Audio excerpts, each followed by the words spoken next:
بسم اللہ الرحمن الرحیم۔ ناظرین محترم السلام علیکم ورحمۃ اللہ وبرکاتہ۔ ناظرین محترم، آج ہم سماعت فرمائیں گے اس حوالے سے کہ اگر ایک خاتون کا نکاح کیا گیا اور ابھی ان کی رخصتی نہیں ہوئی اور انہیں طلاق دے دی گئی تو شرعی اعتبار سے اس کا کیا حکم ہوگا، یعنی اب ایسی صورت میں وہ خاتون عدت کریں گی یا نہیں کریں گی، انہیں مہر ملے گا یا نہیں ملے گا۔ تو یاد رکھیں، اگر ایسی خاتون جن کا نکاح ہوا اور نکاح ہو لینے کے بعد جو ہے انہیں طلاق دے دی گئی، یعنی کہ لڑکی کی ابھی رخصتی نہیں ہوئی تھی، وہ اپنے گھر پر ہی تھی، یہ جو ہے دولہا اور دلہن تنہائی میں جمع نہیں ہوئے، خلوت صحیحہ ان کے مابین نہیں ہوئی، اب ایسی خاتون کو طلاق دے دی گئی، تو اب ایسی صورت میں طلاق دینے کے حوالے سے دو طریقے ہوں گے۔ ایک طریقہ یہ کہ شوہر نے اپنی بیوی کو اس طرح طلاق دی، یعنی ایک جملہ کہا کہ میں تمہیں طلاق دیتا ہوں، پھر دوسرا کہا، تیسرا کہا، تو اب ایسی صورت میں پہلا جملہ جیسے ہی کہے گا تو وہ طلاق بائن پڑے گی، یعنی عورت جو ہے نکاح سے فوراً نکل جائے گی، باقی کے دو جملے لغو قرار پائیں گے۔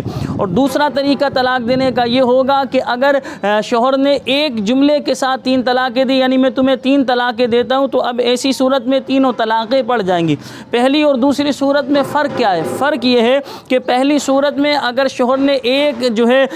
یعنی پہلا جملہ کہا تو فوراً عورت جو ہے نکاح سے نکل گئی، طلاق بائن پڑ گئی، باقی کے دو جملے جو ہے وہ لغو یعنی بیکار قرار پائے۔ تو اس کا فائدہ یہ ہوا کہ اگر یہ دونوں دوبارہ نکاح کرنا چاہتے ہیں، دوبارہ ملنا چاہتے ہیں، تو دوبارہ نکاح کر کے یہ آپس میں مل سکتے ہیں، لیکن ایسی صورت میں اب شوہر کو دو طلاق کا اختیار ہوگا، یہاں حلالے کی حاجت نہیں ہے۔ لیکن جو دوسری صورت ہم نے آپ کے سامنے بیان کی کہ ایک جملے میں تین طلاقیں کہی گئی، تو اب ایسی صورت میں تینوں طلاقیں واقع ہو گئی، بغیر حلالے کے ان کے آپس میں جو ہے یعنی کہ تعلقات قائم نہیں ہو سکتے، یعنی ان کا دوبارہ سے نکاح بغیر حلالے کے نہیں ہو سکتا۔ دونوں کا فرق میں نے آپ کے سامنے واضح کر دیا۔ اب آئیے، اب ایسی عورت جس کی عدت جو ہے یعنی کہ جس کی رخصتی نہیں ہوئی، اسے طلاق دے دی گئی، تو اس کی عدت کا کیا حکم ہے؟ تو فقہاء کرام ارشاد فرماتے ہیں ایسی عورت جسے رخصتی جس کی نہیں ہوئی اور اسے طلاق دے دی گئی، تو اب ایسی صورت میں ایسی خاتون پر عدت کرنا یہ لازم و ضروری نہیں ہے۔ ان کے مہر کے حوالے سے کیا ہوگا؟ تو جس عورت کی رخصتی نہیں ہوئی اور اسے طلاق دے دی گئی، تو اب ایسی صورت میں انہیں مکمل مہر تو نہیں ملے گا، لیکن شریعت نے نصف مہر بیان کیا ہے، یعنی انہیں آدھا مہر جو ہے وہ دیا جائے گا۔ آدھا مہر دینا یہ شوہر پر لازم و ضروری ہے۔ تو یہ طلاق کے حوالے سے انتہائی اہم معلومات ہم نے آپ کے سامنے بیان کی ہے، اسے اچھی طرح جو ہے ذہن میں رکھیے گا، کیونکہ ہوتا یہ ہے ہمارے معاشرے میں کہ اگر جس لڑکی کی رخصتی نہیں ہوئی سے طلاق دے دی گئی تو غلط فہمیاں عوام الناس میں مشہور ہے۔ تو لہذا دونوں صورتیں ہم نے آپ کے سامنے بیان کی کہ ایک جملے کے ساتھ اگر تین طلاقیں دی گئیں تو تینوں طلاقیں نافذ ہو جائیں گی، بغیر حلالے کے یہ اب آپس میں ان کا نکاح نہیں ہوگا۔ اور اگر جو ہے ایسا ہوا کہ شوہر نے پہلا جملہ طلاق کا کہا، پھر دوسرا کہا، پھر تیسرا کہا، تو پہلا جیسے ہی کہا تو عورت جو ہے وہ فوراً نکاح سے نکل گئی، یعنی اسے کہتے ہیں ہم طلاق بائن پڑ گئی۔ اب طلاق بائن پڑ گئی تو اب ایسی صورت میں عورت نکاح سے نکل گئی، جب وہ اس کی بیوی ہی نہیں ہے تو علماء اسلام ارشاد فرماتے باقی کی دو طلاقیں جو ہے وہ رائگاں جائیں گی، بیکار جائیں گی، وہ لغو قرار پائیں گی۔ تو اگر ان دونوں کے دوبارہ ذہن ملتے ہیں، صلح کی کوئی صورت بنتی ہے، تو اب ایسی صورت میں علماء اسلام ارشاد فرماتے ہیں دوبارہ یعنی نئے نکاح کے ساتھ جو ہے